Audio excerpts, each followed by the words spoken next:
गर्वाने गोवर्धन।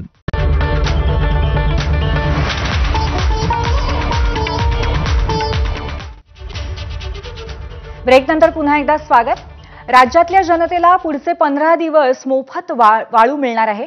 घरकुल योजनेच्या लाभार्थ्यांना 5 ब्रास मोफत वाळू मिळणार आहे। घरकुल योजनेच्या लाभार्थ्यांना योजनेचा लाभ मिळेल। अर्थ राज्यमंत्री आशिष जयस्वाल यांनी या संदर्भात माहिती दिली आहे।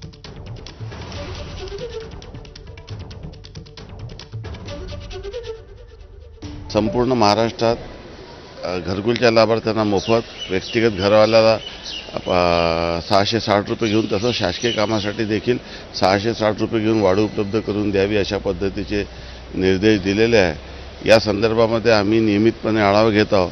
माननीय महसूल मंत्री स्वतः याकडे लक्ष घालत आहे आणि महाराष्ट्राच्या वर्षानुवर्षापासून सामान्य नागरिकांना जे वाढूचा त्रास होतो त्याच्यातून दिलासा मिळालेला आहे आणि पुढील दिवसात 15 दिवसात याची प्रभावी अंमलबजावणी होईल यासाठी शासन प्रयत्नरत आहे। मी देखील यात लक्ष घालत आहे। याबरोबरच आणखीन एक छोटासा ब्रेक घेतोय। पाहत रहा एबीपी माझा।